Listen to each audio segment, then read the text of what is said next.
do this, draw off the red, go around the white without touching it, and then double the rail behind the other red? Yes, he can. The crowd loves that.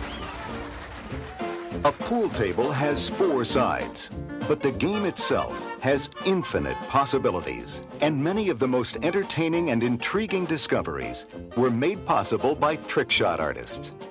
Robert Byrne, the acknowledged master teacher of the game, has invented many of pool's greatest tricks and collected hundreds of others from players throughout history and around the world. In this second volume of his video guide to pool tricks, Byrne brings his unique expertise to the public as he digs deeper into his astounding and occasionally mysterious bag of tricks. Whether you want to impress your friends, bedevil your opponents, or simply have fun, get ready to learn the most amazing tricks of the trade. Hello, remember me? I'm Bob Byrne. For those of you joining me from the first part of this 2-part series on trick shots, welcome to the second semester. Now, trick shots, or skill shots, or artistic billiards as they call it in Europe, go way, way back. 200 years ago, there was a fellow in Paris who used to bet people that he could make 30 bank shots in a row. That's not bad before the invention of vulcanized rubber. And in Germany, about the same time, there was a fellow who used to bet the spectators that he could make a shot on one table by jumping the cue ball from the first table. So you can see there were hustlers and exhibition players and experts in this game that way, way back. The game really goes 400 or 500 years back. The greatest trick shot shooter of all time, though, for my money, was a fellow named Francois Mingo of France, who invented the leather tip. He was the first one who could do massé shots and curve shots, and some people thought he was possessed by the devil. One of his shots that's in his book, which was published in 1827, was this. He took off his shoes, turned his back to the table, put a cue ball between his feet, and then with kind of a back flip of his legs, threw the ball up on the table and made 2 balls, one in each pocket. I tried that shot once in a public room with the proprietor's permission, and on my first try, I threw the cue ball all the way over the table and almost broke the glass in a candy case. The second time, I at least got the ball on the table, so I think it probably was possible. But that guy was dynamite. We'll never see his likes again. In this tape, though, we're not going to stress those mind-boggling stunners that only experts can make. We're going to try to stay with shots that are within the reach of the average player with practice and knowledge. I'll give you the knowledge, you do the practicing. But before you start, you really should familiarize yourself with the fundamentals of the game that I cover in my 2 instructional videos. Now let's get to it. We've got a lot of great stuff to cover.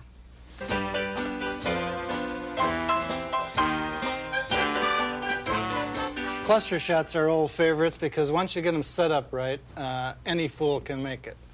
But setting it up right is not often easy. I call this one the butterfly shot because it looks like 2 little wings.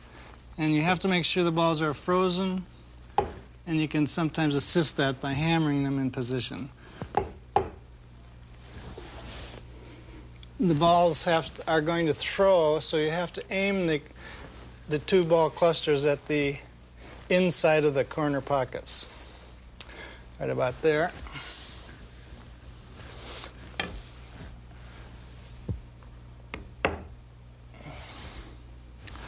That looks about right.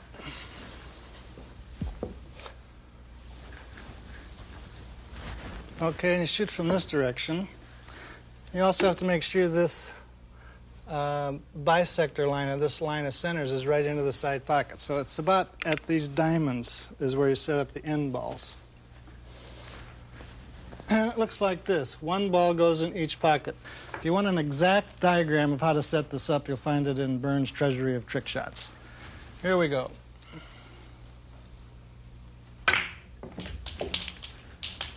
There it is, voila. Another well-known cluster shot is the 4-ball lineup. It's one of the best-known trick shots in the world. I don't know why everybody seems to know it, but few people can make it consistently. I'll try to give you a couple of tips.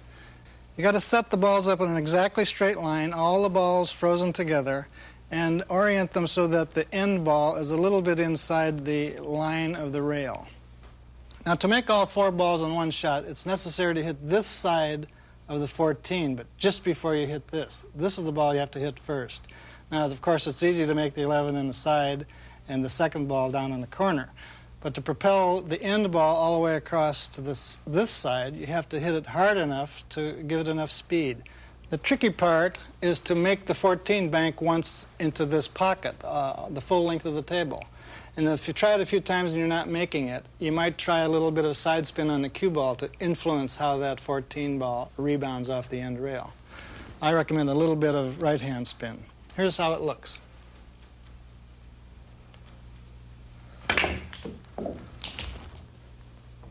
A very nice shot when they all go. Here's a cluster suggested by Rick Wright. Notice that the 14 and 8 are lined up at this point in relation to the point of this side pocket. The 8 and 15, the line of centers of those balls is aimed at about here to allow for the throw, and the cue ball is in an unpromising position down at the corner. Yet you can make all 3 balls by coming in behind the 14. Let's see if it works. A little left-hand English will help. Let's look at that one again from another angle. There it is, a nice cluster shot. I've set up one of the most famous shots in the world. It's been seen by tens of millions of people. And the reason is it was the subject of a popular beer commercial 10 or 15 years ago starring Steve Miserak. The idea is to make 6 balls in 5 different pockets. It's not easy to make them all, but when it works, it looks something like this.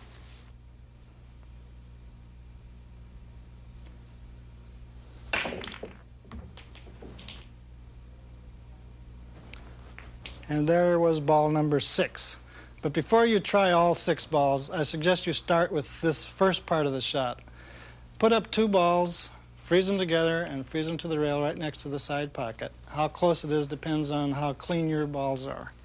Straight across the table. You have to be able to carry them off this first ball and make a 3-cushion bank with left-hand English into the 5, like this.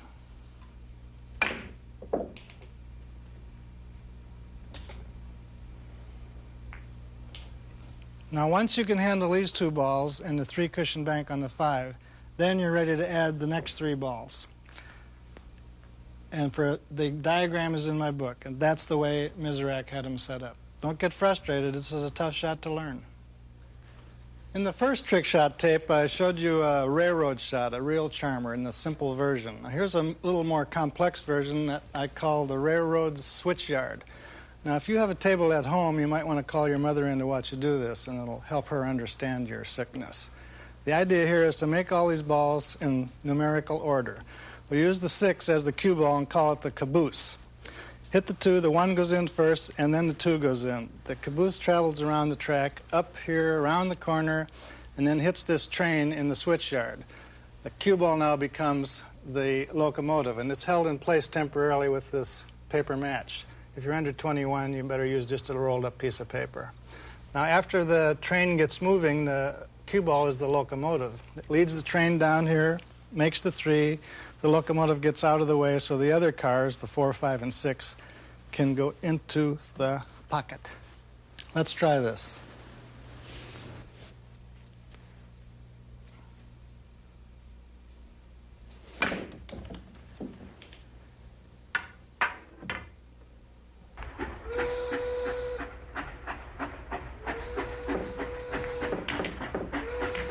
There it is, the railroad switchyard shot. Let's take a look at that one with the overhead camera.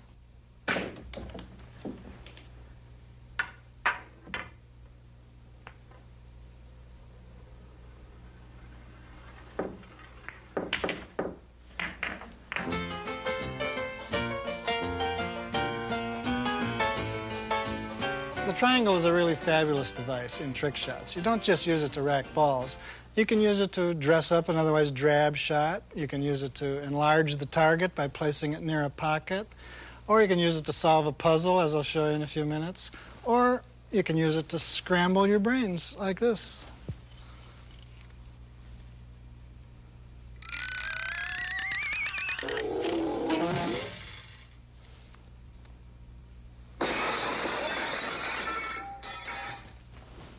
It would be easy to make the one in the side from this position, wouldn't it? But how about if there's a triangle in the way? Now it looks really tough. You might have to make a jump shot or something, but no. There's a way to make this that is so easy you'll be able to do it on the first try once you know how. Just like this. There it is. You can do that. If you think it's too easy, let's make it a little bit harder. Put a 3-ball here and do the same thing with the 1 ball. Use backspin on the cue ball and draw back off the triangle into the 3. See if you can make both balls on the same shot. Like that. There's even an easier version. Set the 1 up again and use another triangle to pin the 3 in just over the lip of the side, like this, so that any nudge will make it fall in. Now when you draw back off the 1, off the triangle, you can hit this anywhere and the 3 will go in. Just use backspin so the cue ball comes back. There you go, 3 easy shots that you can make on the first try. Here's a way of dressing up a shot that was suggested by Harry Hollywood Fats Sims. He calls it the golden arches. Notice that the balls are just widely enough space to pass the cue ball. Now if I do this right, I can get through that space, around the table, 3 cushions, to come all the way down here and jump over another triangle and make the 5. Good luck, Bob.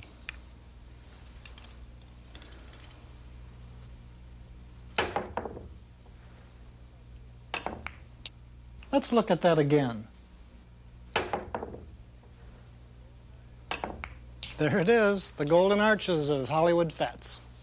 Now I want to show you a great idea from Rick Wright. It was in his book on trick shots.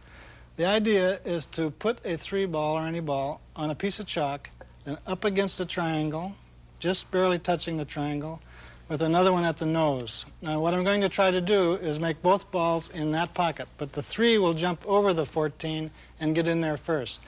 And with luck, I can make the 3 on the fly right into that pocket. Here we go, stand back.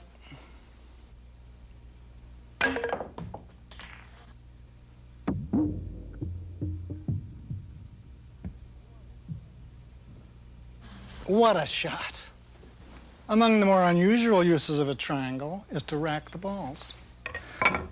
We don't want to rack them just in an ordinary way. Let's prop up the front of the triangle with the cue ball and see if we can put the last ball, the 1 ball, in there automatically.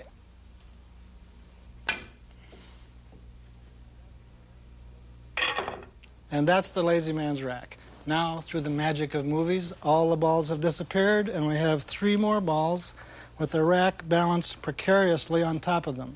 This is a lovely idea from Rick Wright. The challenge is to shoot the cue ball under this triangle, pocket the 3, and draw the cue ball back out of there before the triangle drops. It really does seem impossible, doesn't it, that the cue ball could escape without getting trapped. Now, this works a little better with a real heavy triangle. Let's see if we can get back out in time. There it is. And if you think that's too easy, do it like Rick does. Puts an 8-ball here and makes that too. Rick Wright's triangle draw. There's some things you can do with pool balls that would be easier probably for a juggler. But let's see if you can take 3 ordinary balls and stack them in 3 like that. The middle one tends to move, so it isn't easy. See, like that. You might be able to hold it longer than I can. There it is.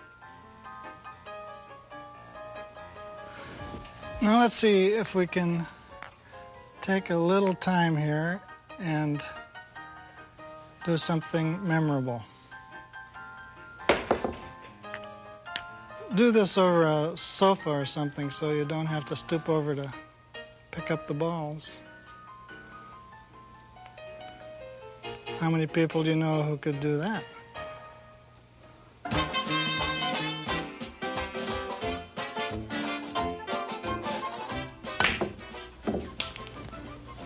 Remember that scene in everybody's favorite movie, The Hustler? It's right at the beginning. Paul Newman and his partner fleece the yokels in a CD bar with this shot. The cue ball is frozen to the 9, they're perpendicular to the rail, and you wouldn't think there's any way of banking the 9 in this corner. But that's the shot they use to win, and then they get out of the place with the money. To make it, you have to use an open bridge, and you have to be ready to get your hand out of the way as the 9 comes back. The cue is going to fly up out of the way also. Angle it slightly, and hope for the best. That's how it looks when it goes in, and interestingly, you can do that with another ball. Now put the cue ball against the 7. Now it's possible to make the 7 back in this pocket using the same technique. There it is. There's one more interesting situation from here. Let's say the cue ball is the one against the rail.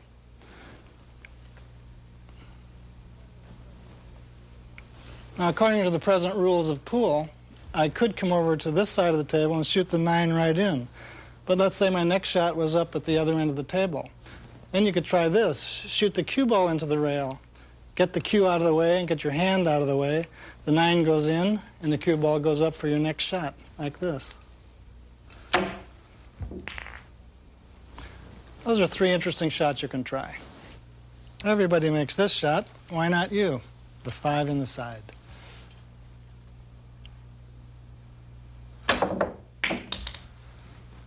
I think I can help you learn this shot. My friend Bob Jewett provided an interesting analysis. For one thing, you can put these balls anywhere along in this range, provided they're frozen. The first step is to find an aiming point over here by trial and error. Pick out a point, shoot the shot, and find a point that brings the cue ball back to this rail just at the time the 5 is passing the pocket. Once you find that point, then it's a matter of adjusting the English on the cue ball to bring the cue ball back to that pocket just as the 5 is passing. If you're lucky, you can make it over and over again. Almost. You can do better. Here's a really fascinating shot. Let's say you're playing 8-ball. Your last ball is the 12. It's right in the center of the table, but the 8-ball is blocking the side pocket. What are you going to do? You can't cut it in either corner. You could try a bank in the corners, but that's awfully tough, and if you miss, you'll sell out. But there is a way out, and that is a triple bank into this side. Here's how it looks. You have to use a lot of left-hand spin and shoot firmly. And if you're lucky, you can make a triple bank. You make the 8, and you'll never get a game with that person again. This is the first trick shot I ever learned, so I have a special affection for it. Let's say you're playing a game of 8-ball, and the 8-ball is trapped behind the 9. The 9 is frozen to it. What are you going to do? The 8 can't escape. About your only chance, you would think, is to slide it all the way up to the corner, but that's a really tough shot, and there might be something in the way. Believe it or not, it's possible to make the 8 right in the corner pocket, diagonally across the table, because if you shoot it hard enough, it'll sink into the rubber and get around the 9-ball. So let's see if I can make the 8 diagonally across the table.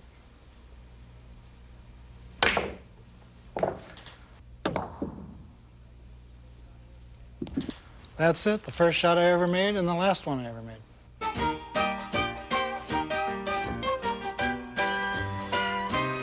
I want to show you my most sensational trick. It takes nerves of steel, the audacity of a pool hustler. What I'm going to try to do may seem unbelievable. I'm going to throw the balls up in the air and revolve them, catch them again balanced. Well, these are a little slippery. Let me try these two. Now, let's see if I can do this.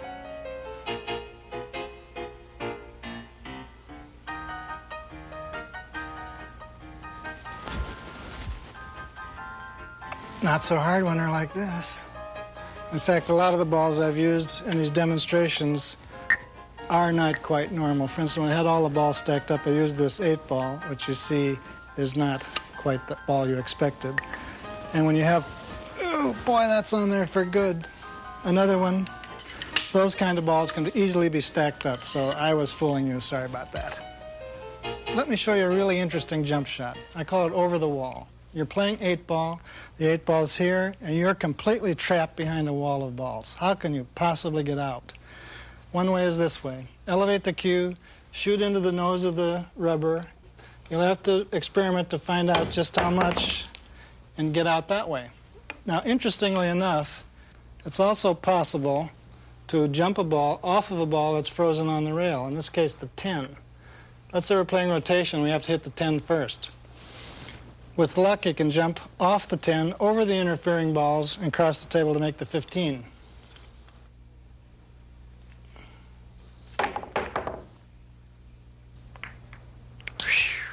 Just barely.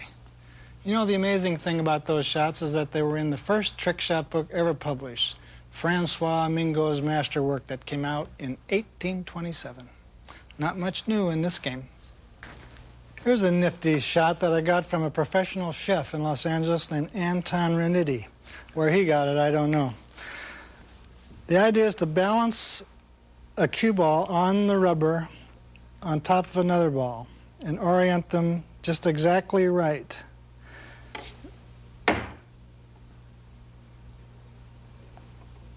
If you can't get them to stay, it's sometimes necessary to use a little piece of paper. There we go. But they have to be aimed just right, aimed right down the rail to this corner where I have one ball stacked on top of another. Now you can use just one ball down there, but if you have a doctored ball that makes it easy to balance another one on top of it, try that. The idea is the cue ball will go first, knock in the lower ball, the upper ball drops down, and then the 6 will knock that one in. It's no cinch, but it's lovely when it goes.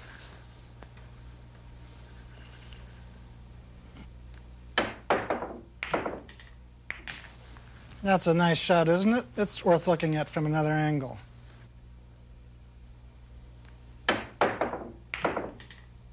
And there it is, Anton Reniti's double leapfrog shot.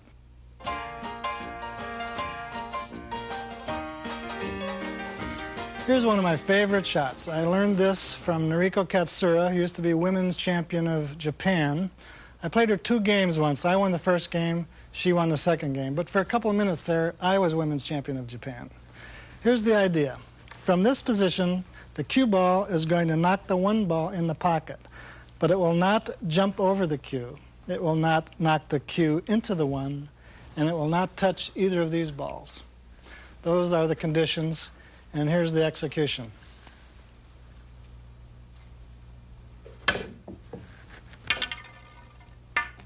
The Japanese gate. Once about 9 years ago, I made that shot without scratching, if you can believe it. You know, to get curving action on the cue ball normally requires very advanced technique, and in order to get that, you'd have to drop out of school and quit your job and get a divorce and spend the rest of your life practicing. But I'm going to show you a way to get hug-the-rail action on the cue ball from a position that isn't that difficult. The key is to get a very high hit on the cue ball. Hit the cue ball about halfway from the middle to the top. That'll give you maximum top spin. You have to shoot firmly and hard, and now here's where you hit the 14. Not there, which is full in the face, and not over here, which is too thin. It's about right there, a little bit more than halfway from the middle to the side. And what we'll try to do is make the cue ball scoot along this rail and make the 15. Here it is, a high hit, a high hard hit. Got back twice, which is the best. And once you can do that with a reasonable amount of consistency, you can add 2 more balls and have a really nice exhibition shot. Now I'll hit the 2 first, then the 14, and try to duplicate that hugging action, and the 2 will go in and the 5 will go in, and you have a 4-ball hug-the-rail shot.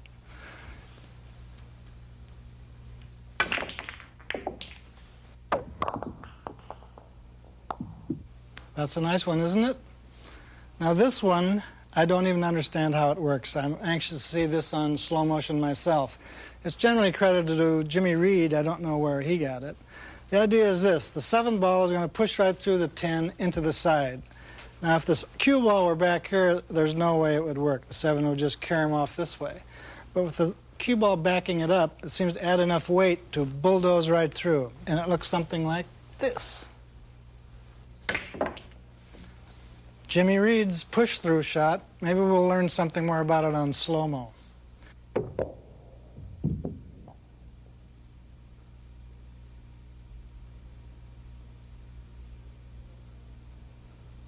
It's still a mystery to me.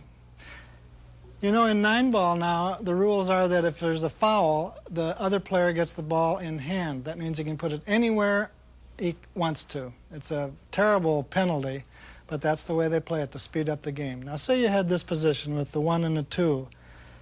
Could you make them both at once with ball in hand? Remember, you can put the cue ball anywhere.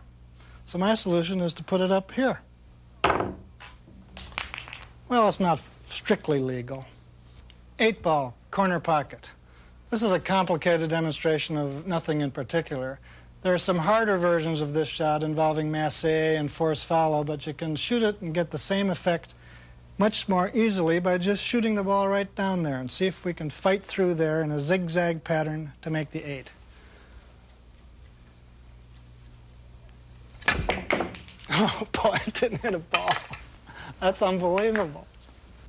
That's the hard way, to hit the first ball and not hit any balls to make the 8, even though there's only one ball space between the rail and all those balls. It's easier and showier to hit a lot of balls and watch the cue ball fight its way down the line. Now watch this one.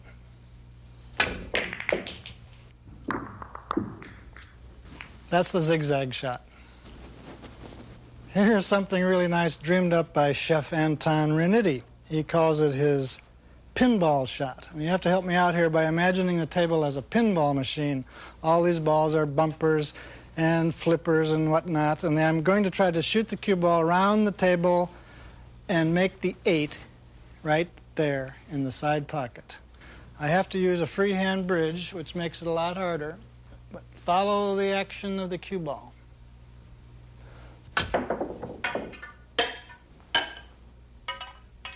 There it is, Chef Anton's pinball shot.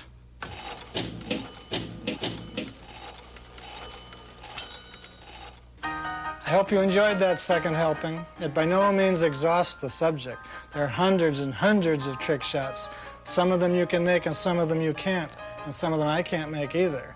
Those are the monster stroke shots that are the province of just a few international stars like Cho Chung-sup of South Korea. Now, on the first tape, I let him show me up a bit at the end, and I promised you that you'd get more on this tape. So let's take another look at what this wizard can do. Well, what's this? A table with no pockets? Yes, it's a billiard table. Now, as I mentioned in the previous tape, in 3-cushion billiards, you make points by making your white cue ball hit one of the red object balls, then at least 3 cushions before it hits the other object ball. Now in Korea, as demonstrated here, they use a second white ball as an obstacle just to make it even tougher.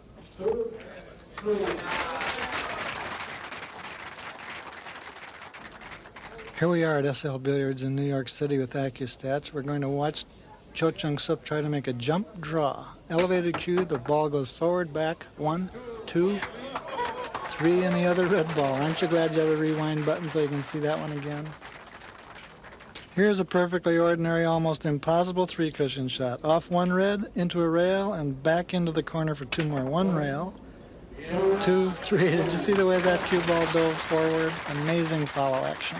Okay, the problem here is to shoot a force follow, even though the cue ball is only about a half an inch away from the red ball. You'll try to force follow through the red to the rail, then bounce between the ball box and the other white ball, and into the corner for a second and third rail before hitting the other red ball. Now look at the long bridge so he can spring away from the kiss. 1, and it dives in, 2, 3. There's a shot that only a few players in the world could make.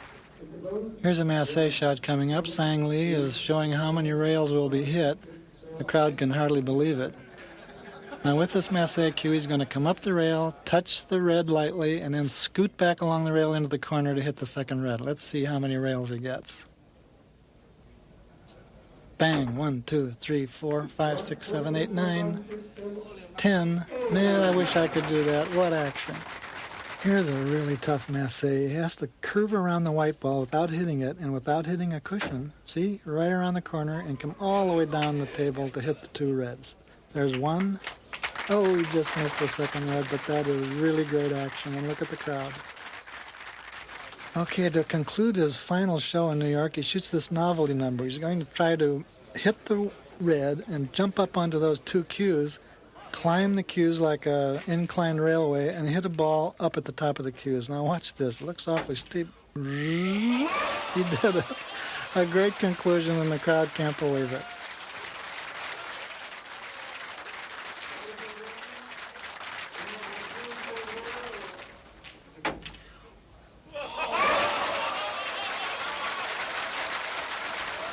That guy is unbelievable. Well, so long, students. I want to leave you with a piece of parting advice. Don't bet on anything that another player proposes. And if you shatter a cue or rip a cloth while trying the things I showed you, it would be nice if you didn't tell anybody you learned it on my tape. As for me, I'm out of here.